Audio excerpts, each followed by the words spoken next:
السلام علیکم ناظرین، سیاست ٹی وی کے عالمی خبرنامے میں آپ سب کا تہدید سے استقبال ہے۔ میں ہوں فرزان احمد۔ سب سے پہلے پیش ہے ہیڈ لائنز۔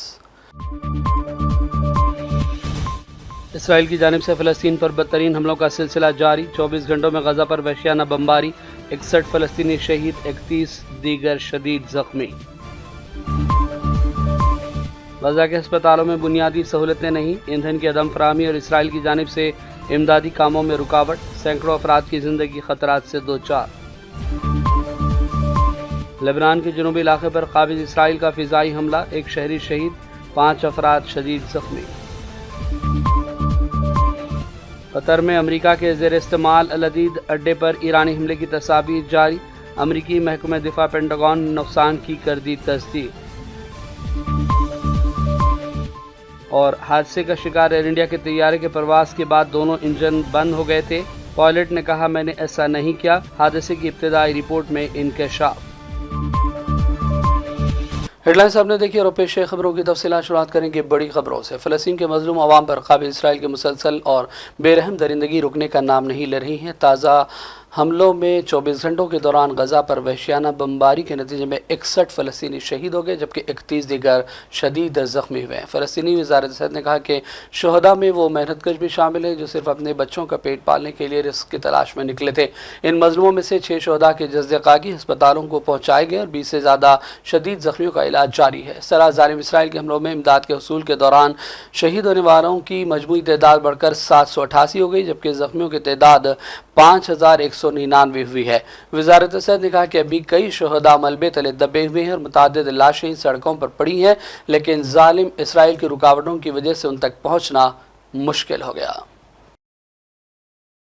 غزہ کے ہسپتال تباہی اور بربادی کی تصویر بن گئے، کئی ہسپتالوں میں بنیادی سہولتیں نہیں ہیں، ایندھن کی عدم فراہمی اور اسرائیل کی جانب سے امدادی کاموں میں رکاوٹ کی وجہ سے سینکڑوں افراد کی زندگیاں خطرات سے دوچار ہیں۔ پیش ہے تفصیلات۔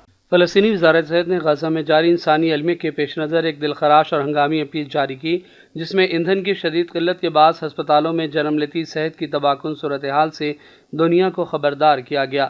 وزارت صحت نے کہا کہ بجلی پیدا کرنے والے جنریٹرز اور ایمبولینس گاڑیوں کے لیے درکار ایندھن کی قلت ایک ایسی ہولناک انسانی تباہی کو جنم دے رہی ہے جو ہر گزرتے لمحے کے ساتھ مریضوں کو موت کے قریب تر کرتی جا رہی ہے۔ وزارت نے اپنے بیان میں کہا کہ قابض اسرائیل کی جانب سے ایندھن کی رسد کو خطرہ کی پالیسی کے تحت دانستہ طور پر روکے رکھنا ہسپتالوں کو موت کے کنویں کی دہلیز تک لے آیا۔ اس مجرمانہ روش نے فلسطینی ہسپتالوں کو مجبور کیا کہ وہ سخت کفایت شعاری کے تحت بنیادی سہولتیں بند کر دیں، جن میں زندگی بچانے والی سہولتیں مثلاً ڈائلسس جیسے اہم طبی عمل کی معطلی بھی شامل ہے۔ بیان میں کہا گیا کہ ایندھن کی کمی نے صرف ہسپتالوں کے اندر کی صورتحال کو نہیں بگاڑا، بلکہ ایمبولینس سروس بھی اس سے شدید متاثر ہو گئی۔ متعدد مواقع پر زخمیوں اور بیماروں کو ایمبولینس کی عدم دستیابی کی وجہ سے گاڑیوں پر لاد کر لانے پر مجبور ہونا پڑا، ایک ایسا منظر جو نہ صرف طبی نظام کی تباہی کا عکس ہے بلکہ دنیا کی بے حسی پر ایک کڑوی چوٹ بھی ہے۔ وزارت صحت فلسطین نے متنبہ کیا کہ صورتحال انتہائی تشویشناک ہے اور خاص طور پر وہ مریض جو انتہائی نگہداشت کے یونٹوں میں لائف سپورٹ مشینوں پر ہیں کسی بھی لمحے اپنی جان گنوا سکتے ہیں۔ روزانہ کی بنیاد پر معمولی مقدار میں ایندھن کی فراہمی عملے کو غیر انسانی دباؤ تلے کام کرنے پر مجبور کر رہی ہے اور صحت کا پورا نظام تباہی کے دہانے پر پہنچ گیا۔ فلسطینی وزارت صحت نے دنیا کی تمام انسانی، طبی اور بین الاقوامی تنظیموں سے اپیلیں کی ہیں کہ وہ فوری طور پر اس المناک بحران میں مداخلت کریں اور غزہ کے ہسپتالوں اور ایمبولینس سروس کی بحالی کے لیے درکار ایندھن کی فوری فراہمی کو یقینی بنایا جائے تاکہ معصوم مریضوں کی جانیں بچائی جا سکیں جو ہر لمحہ زندگی اور موت کی کشمکش میں ہیں۔ بیورو رپورٹ، سیاست ٹی وی۔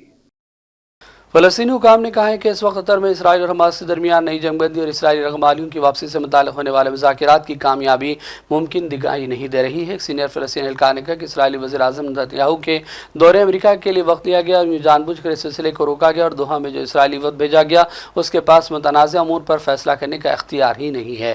ان نکات میں سے غزہ سے اسرائیلی فوج کی واپسی اور انسانی امداد تقسیم کرنے جیسے امور شامل ہیں۔ گزشتہ اتوار سے اسرائیل اور حماس کے وفود نے دوحہ میں الگ الگ مقامات پر بالواسطہ مذاکرات مذاکرات کے 8 ادوار میں شرکت کی۔ قطر کے وزیر اعظم شیخ محمد بن عبد الرحمن الثانی اور مصری انٹیلیجنس کے اعلی حکام نے معاونت فراہم کی اور امریکی قاصد بھی مذاکرات کا حصہ بنے۔ ان مذاکرات کے ثالثوں نے حماس کے وفد اسرائیلی وفد کے درمیان درجنوں زبانی اور تحریری پیغامات بھیجے، جن میں فوجی، سیکیورٹی اور سیاسی حکام شامل ہیں۔ بعض ذرائع نے کہا ہے کہ مذاکرات اب ناکامی کے قریب دکھائی دے رہے ہیں کیونکہ فریقین کئی متنازع امور پر اختلافات برقرار رکھے ہوئے ہیں۔ اقوام متحدہ کے ورلڈ فوڈ پروگرام نے خبردار کیا کہ غزہ میں بھوک کا بحران غیر معمولی سطح پر پہنچ گیا ہے اور صورتحال مزید بدتر ہو گئی۔ رپورٹ کے مطابق ہر 3 میں سے ایک شخص بغیر کچھ کھائے دن گزار رہا ہے۔ دوسری جانب اقوام متحدہ کی فلسطینی پناہ گزینوں کی امدادی ایجنسی UNRWA کے سربراہ نے کہا ہے کہ غزہ بچوں اور بھوکے افراد کا قبرستان بن گیا ہے۔ فلسطینیوں کے پاس بچنے کا کوئی راستہ نہیں ہے، ایک جانب موت ہے تو دوسری جانب بھوک۔ ہمارے اصول اور اقدار غزہ میں دفن ہو رہے ہیں۔ لبنان کے جنوبی علاقے میں ایک کار پر قابض اسرائیلی فضائی حملے کی وجہ سے ایک شہری شہید ہو گیا جبکہ 5 دیگر شدید زخمی ہوئے۔ یہ حملہ جنگ بندی کے معاہدے کی کھلی خلاف ورزی ہے جس کا آغاز نومبر سن 2024 کے آخر میں ہوا تھا۔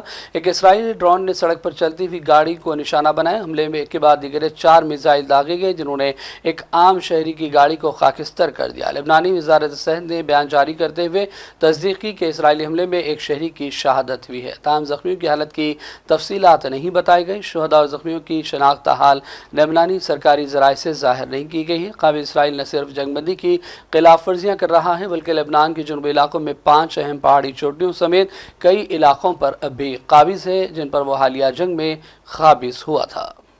امریکی دفاعی محکمہ پینٹاگون نے تصدیق کی کہ ایران کے بیلسٹک میزائل نے العدید اڈے پر امریکہ کے مواصلاتی حصے کو نشانہ بنایا۔ ایران نے 23 جون کو قطر میں امریکی اڈے پر حملہ کیا تھا۔ امریکی صدر ٹرمپ نے کہا تھا کہ ایران نے حملے کا اشارہ دیا تھا جس کی وجہ سے امریکہ اور قطر کو ایئر بیس خالی کرنے کا موقع مل گیا۔ پیش ہے اس حوالے سے سیاست ٹی وی کی یہ رپورٹ۔ امریکی دفاعی محکمہ پینٹاگون نے قطر میں امریکہ کے زیر استعمال العدید اڈے پر ایرانی حملے کی باقاعدہ تصدیق کر دی ہے، جبکہ امریکی اڈے پر تباہی کے سیٹلائٹ تصویر بھی منظر عام پر لا دی گئی۔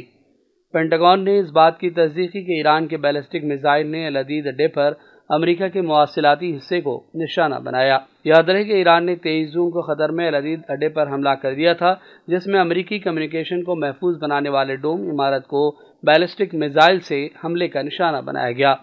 ایران کی جانب سے کیے گئے حملے سے پہلے اور بعد کی سیٹلائٹ تصویر بھی سامنے آئی جس میں ڈوم کی تباہی کو واضح طور پر دیکھا جا سکتا ہے۔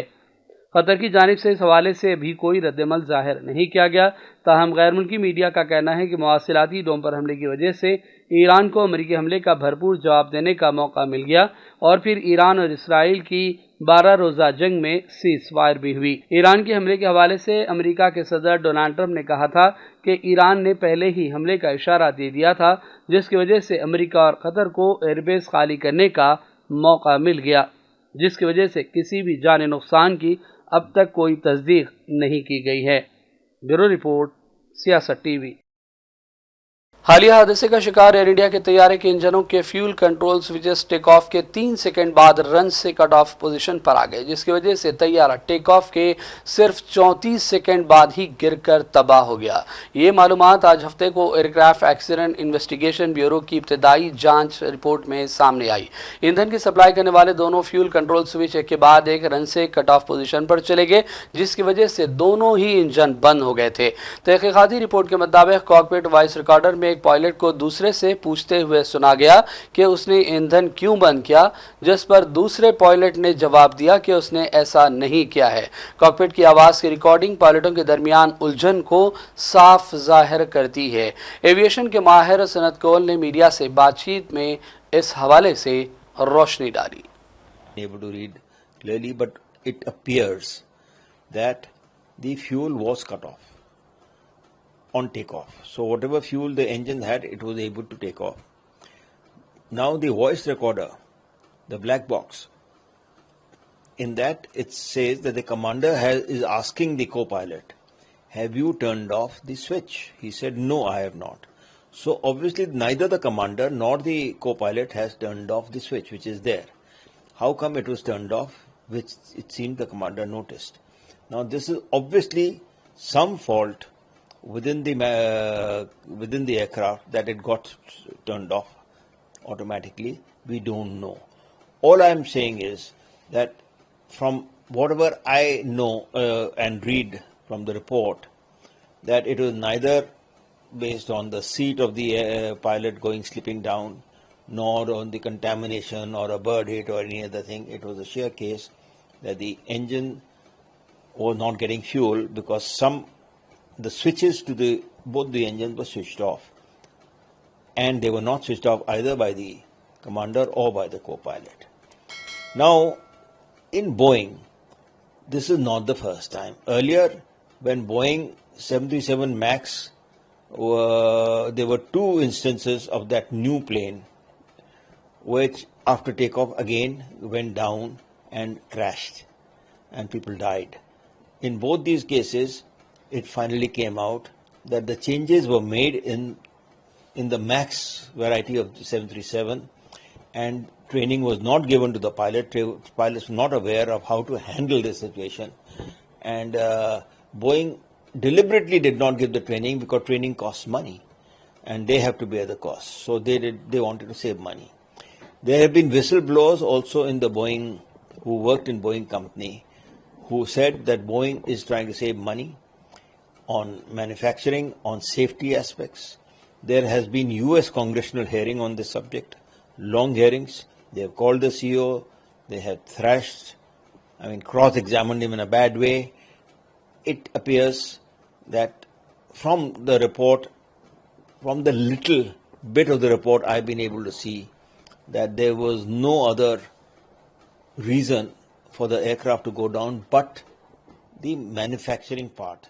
The engine itself switched off accidentally.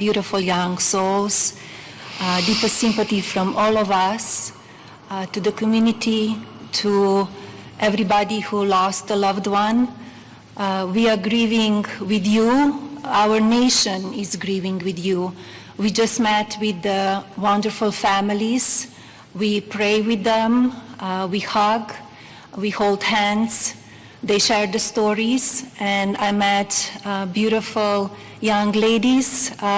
They gave me this special bracelet from the camp in honor of all of the little girls that they lost their lives.